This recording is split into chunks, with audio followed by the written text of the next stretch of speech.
La idea era un poco desde lo internacional contextuar lo que fue el 24 de marzo, si bien nosotros lo tomamos como una fecha nacional, hoy por hoy, desde alrededor de 2007, no me acuerdo puntual cuándo se instauró el feriado, pero es una fecha nacional. Nosotros tenemos que saber que eso se dio en un contexto internacional que determinó que en 1976, el 24 de marzo, se realizara un golpe de Estado en la República Argentina. En ese momento, a partir de la década del 50 y 60, digamos, estamos hablando de la post-Segunda Guerra Mundial, comienza a suceder lo que se llamó la Guerra Fría en el mundo, ¿sí? Esa Guerra Fría enfrenta dos polos, pero no solo dos polos geográficos, digo, porque si miramos un poco el mapa, sobre todo el mapa pensándolo desde Occidente, ¿sí? Rusia queda en el polo este de lo que podríamos llamar Occidente, sin contar a Asia, y Estados Unidos queda en el polo oeste. Pero más allá de eso, tiene que ver con polos ideológicos, con polos intelectuales o de corte ideológico, ¿sí? Rusia ya en 1917 había hecho su revolución bolchevique, por lo tanto llevaba adelante políticas comunistas. Estados Unidos, erigiéndose después de después del proceso de caída de Gran Bretaña como eje de acumulación capitalista, se erige como eje de acumulación capitalista. Entonces, al cambiar ese eje geográficamente de acumulación capitalista, intenta pararse ante el mundo como lo que después vimos que fue, que siempre se le llama el gendarme del mundo, digamos, es quien... El ordenador. Claro, y quien determina económicamente y políticamente qué va a suceder en el mundo. Aún hoy sabemos que nada sucede sin que Estados Unidos intervenga en lo que son cuestiones generales en el mundo. Totalmente, estamos todo el día preguntando el precio del dólar, por ejemplo. Por ejemplo, como moneda que nosotros rige tenemos nuestra economía. Sí, nosotros tenemos, a diferencia de otros países en América Latina que han podido salir de esa lógica, o a diferencia de otros que están directamente dolarizados, como Ecuador, que nunca pudo salir aún teniendo gobiernos populares de la dolarización. Bien, en ese contexto de la Guerra Fría se genera esta guerra ideológica, ¿sí? ¿Por qué llamamos Guerra Fría? Porque no hubo enfrentamientos en batalla. Armado, claro. Claro, directo. Entonces, por eso es fría. Y además, se da desde Estados Unidos y desde Occidente una lucha contra el comunismo que tiene varios aspectos, ¿sí? Tenemos que pensar que en ese momento también se dio, en la década del 60, la guerra de Vietnam, ¿sí? Contra el Vietcong, que era el brazo comunista que estaba erigiéndose en el mundo, con Ho Chi Minh como líder. Después tenemos que pensar que también es previo a la guerra del petróleo, a la crisis petrolera de 1973, ¿sí? La Guerra Fría, digo, este contexto. Sí. Y pensemos también, no solo la cuestión histórica previa al 76, sino post-76, donde aún hoy tenemos problemas petroleros con determinados estados que no son aliados de Estados Unidos y que siguen enfrentados, digo. Sí, el petróleo sigue siendo el mayor... Y que le siguen llamando eje de del mal, ¿sí? Desde algunos lugares. Bien, en todo ese contexto, lo que se hace con América Latina, en donde había sucedido en 1959 la Revolución Cubana, Cuba se alía a Rusia, ¿sí? Y Rusia comienza desde ese lugar a tratar de sostener a los partidos comunistas y a las nuevas propuestas políticas en América Latina, ¿sí? Se comienza a generar la Escuela de las Américas. La Escuela de las Américas fue una escuela de conformación y de formación de militares de América Latina, de los distintos estados. Entonces, en la Escuela de las Américas se gesta lo que fue la doctrina de seguridad nacional. ¿Qué pasa? Hay quienes dicen esa doctrina de seguridad nacional no existió porque no está escrita. Pero claramente tenemos dos planes, el plan Charlie, que fue en Centroamérica, y el plan Cóndor, que fue en el Cono Sur, ¿sí? Que fueron sistemáticamente aplicados y muy similares entre sí. ¿Sí? ¿Por qué hablamos de Plan Cóndor? Sobre todo centrándonos en lo que es el Cono Sur. Hablamos de un plan sistemático de persecución y de utilización de las Fuerzas Armadas para perseguir de manera interna. Digamos, hasta ese momento y después, cuando ya llega la democracia y se logra correr a los militares del poder y democratizar las Fuerzas Armadas, se logra lo que está en Argentina, está en la Constitución de 1994, que las Fuerzas Armadas no pueden actuar en el interior del país para seguridad. ¿Sí?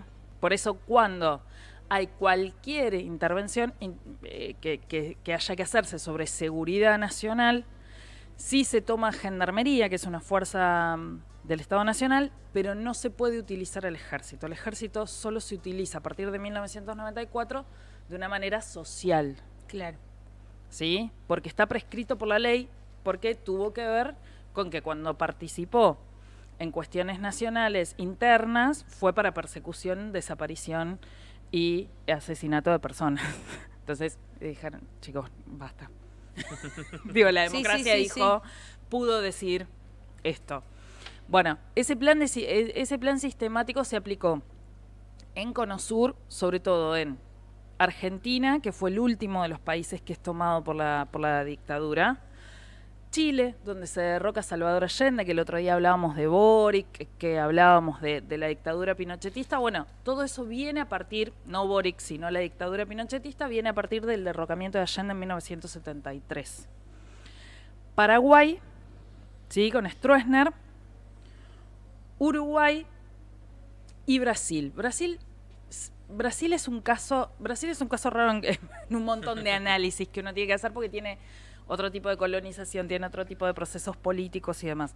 En 1964 se hace el golpe de Estado en Brasil, pero se deja que el Parlamento siga funcionando. Por lo tanto, hay elecciones regulares, obviamente dirigidas, ¿sí? Sí, con control absoluto. Claro, pero aún así el presidente militar, ¿sí?, era puesto por el Parlamento brasilero. Se mantenía, se mantenía una formalidad. formalidad. Algo mixto de que había un mínimo de participación de otra, Claro. de otra índole. Eso no quita que hubo represión, Total. hubo persecución. Digo, Dilma Rousseff es una de las grandes perseguidas, no de las grandes, digo, es una de las que se conoce como perseguidas. No hubo una sistematización de desapariciones como sí lo hubo en Argentina. En Argentina fue como la aplicación más dura después de Chile, o junto con Chile, fueron como la aplicación más dura del Plan Cóndor, más sistematizada y más con mayor cantidad de desaparición de personas. Totalmente. Bueno, esta cuestión del Plan Cóndor, para hacer como una síntesis, en una escuela ubicada en Estados Unidos. La Escuela de las Américas. La Escuela de las Américas, donde diferentes militares, y digo, es algo muy conocido cuando uno ve la trayectoria de los principales nombres de la dictadura, de la última dictadura cívico-militar en Argentina, la mayoría estaban formados en escuelas de Estados Unidos. Que está ubicada en Panamá. Claro, en Panamá, tenés razón. Que también había un dictador, pero ese dictador para Estados Unidos era bueno. Claro. Claro, porque era el buen dictador. donde podían... Sí. Pero bueno, es esta cuestión. Había un ordenamiento internacional sobre lo que pasaba en Argentina. No fue un caso aislado, sino que claro, era parte de un plan sistemático para que en Argentina no se... como que no naciera el comunismo como se había pasado en Cuba, en otros países. Claro, tenía que ver un poco con esa cuestión de proteger.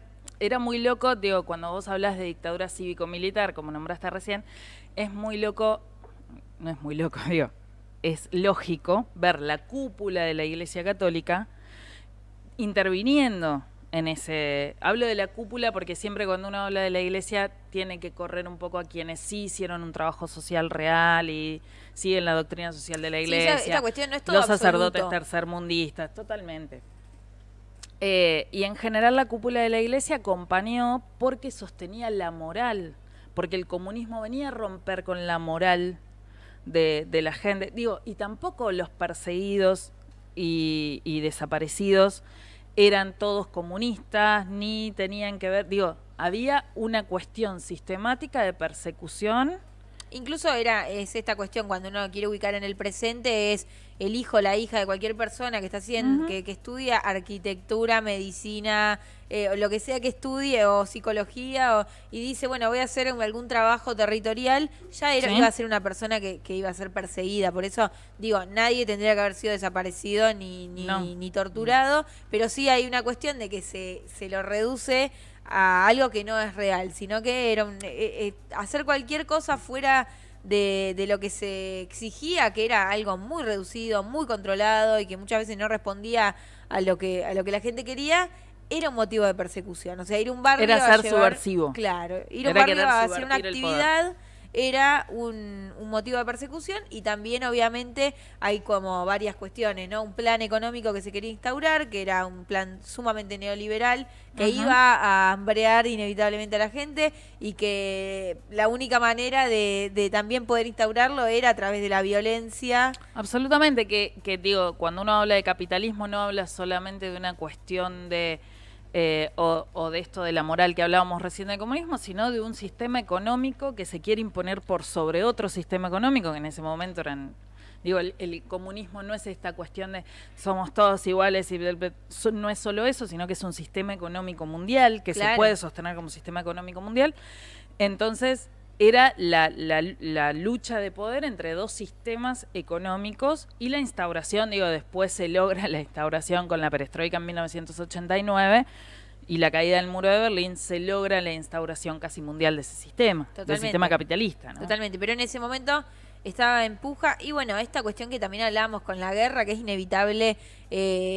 Obviamente que hay siempre dentro de los, en este caso, en el enfrentamiento que hay entre Ucrania y Rusia, la desaparición, tortura de personas, siempre hay intereses macro, digo, económicos, políticos, en los que queda involucrada la gente, ¿no? Como esta cuestión de inevitablemente siempre cuando se piensa esto no es algo personal, sino que son como algo que sobrevuela como que todo capas eso. que van apareciendo. Bueno, esto tiene contextuado esto contextúa esto es como que se va desarrollando. Y lo otro que quería decir es, bueno, esta cuestión del terrorismo de Estado que se instaura en todos estos países donde la doctrina de seguridad nacional en América Latina es aplicada. Digo, el terrorismo de Estado tiene que ver, digo, porque a veces se plantea esto de, bueno, las dos verdades. Digo, en Argentina en los últimos años ha ocurrido que hablen de los dos, hablen de la violencia que se ejerció. Bueno, tenemos que dejar en claro que el Estado no puede perseguir, desaparecer y asesinar a sus habitantes con las herramientas que el Estado le da. No puede utilizar esas herramientas. Eso es terrorismo de Estado, y no es lo mismo una persona particular que cometa un acto de violencia al Estado utilizando toda su maquinaria para ejercerla sobre sus habitantes. Para secuestrar, para desaparecer, para tirar cuerpos desde un avión, para, digo, estamos hablando de cosas que hasta nos parecen... Que aún hoy tenemos, más allá de los desaparecidos que sigue habiendo, los nietos y nietas que han sido recuperados y que aún no han sido recuperados y siguen transitando su vida sin derecho a la identidad. Totalmente, algo tan básico.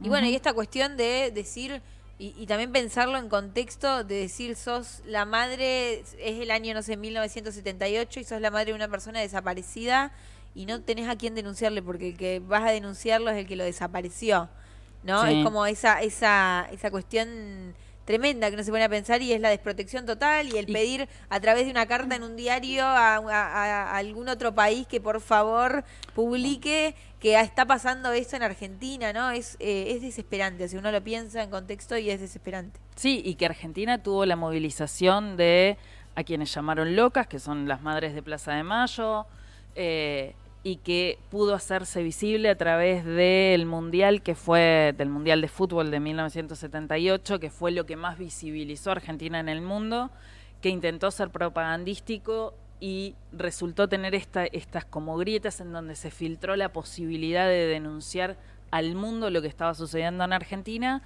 Si no hubiera existido eso, realmente quizá no hubiera llegado la democracia en el momento que llegó, relativamente rápido, a comparación de otros países en donde se aplicó la misma doctrina. Totalmente, totalmente. Así que bueno, siempre es necesario recuperar la historia y en este sentido hablar de esta cuestión, ¿no? Y ponernos en el lugar de decir, tu hijo o tu hija se va a estudiar y por el hecho de que esto que por ahí a todos nos pasó en algún momento decirle a nuestros padres, madres, che, estoy haciendo tal trabajo territorial en un barrio, estoy haciendo esto, estoy haciendo el otro, y que todo eso sea un motivo por el cual te tenés que preocupar porque probablemente a tu hijo lo vayan a desaparecer, ¿no? Yo cuando trabajamos por ahí, lo que yo trabajo en secundaria, con los chicos y las chicas, es el 16 de septiembre, que es la noche de los lápices, que por ahí para ellos y ellas es un poco más cercana en tanto a la edad. Digo, desaparecieron chicos y chicas de 14 años porque estaban peleando por un boleto estudiantil. Digo, por un boleto que fuera un poco más económico para que todos y todas pudieran acceder a la educación pública secundaria. Digo, desde ahí pensarlo es realmente delirante, ¿no? Pero sucedió y fue parte de la sociedad. Porque esto de que fue cívico-militar también lo hace parte de la sociedad. Totalmente, no trabajaron solos o solas. Hay una cuestión también obviamente, Malvinas Mundial 78, que nada, sirvió también para endulzar al resto de la sociedad y decir, acá no está pasando nada. Y que sea esto, que no nos importe demasiado lo que le pasaba al de al lado, ¿no? Esta cuestión de, bueno, yo mientras no hago nada, a mí no me tocan. Totalmente. Bueno, el no hacer nada también significaba quedarse callado ante un montón de injusticias, en este sentido económicas, sociales, que estaban pasando. Así que, bueno, hoy es 22 de marzo, es la Semana de la Memoria, va a haber diferentes actos, va a haber acto municipal, porque se instauró como un feriado ante la necesidad de decir, hay 30.000 desaparecidos, y esta cifra que mucha gente cuestiona, también es una cifra que habla de la poca documentación que hay sobre el tema. Obviamente que no se sabe si es 30.000 el número exacto, porque no se sabe nada, porque no hay registro de las personas desaparecidas en Argentina. Y recién hoy se están desclasificando, se siguen desclasificando documentación para poder certificar quiénes sí fueron desaparecidos, secuestrados y asesinados. Totalmente, así que imaginar también ponernos un poco en el lugar de esas madres, de esas abuelas que de pronto, no sé, Chicha Mariani que se murió buscando a su nieta durante 40 años sin haberla podido encontrar, y una Clara Anaí que probablemente anda por la vida y no sabe que es Clara Anaí. Es eso. Hay un libro que se llama La casa de la calle 30, que hoy lo voy a ir a buscar porque me lo compré, pero que bueno, que habla un poco de esto, ¿no? De cómo la vida de esas familias cambió por completo. De pronto están festejando un cumpleaños y a la noche desaparece el hijo y hay un libro tremendo de Hernán Brienza que por ahí es tocar un poco susceptibilidades nuevejulienses, ¿no? Pero se llama Maldito tú eres y narra la historia de Christian von Bernich en 9 de julio. ¿Sí? Y cómo, siendo capellán de la policía de la provincia de Buenos Aires, denunciaba gente y estaba, digo, dentro de este... Por eso cuando hablábamos hoy de la iglesia, aclaré, en general es la cúpula y son algunos. Sí, lo escribió Hernán Brienza, vino, de hecho, entrevistó a gente acá en 9 de julio, muy interesante el libro, para poder entender otras lógicas dentro de lo que fue la dictadura cívico-militar. Totalmente, totalmente, y hacer hincapié en esto. Obviamente que hubo mucho trabajo social, hubo parte de la iglesia que no ha tenido nada que ver, pero sí que hay algo de la gente que tomaba decisiones, que apoyaba los golpes de Estado. Esto es histórico, digo, el cura al lado del judicial también. También, pero hay, son imágenes, centros de tortura con personas... Sí. Dando la última voluntad, bueno, confesando. Y también siendo cómplices de esto que tanto daño le ha hecho a nuestro país. Así que como siempre te agradecemos. Bueno, no, mi agradecimiento es hacia ustedes, que me reciben todos los martes de la mejor manera, y que podamos seguir hablando de estos temas en un canal local no es poco. Gracias.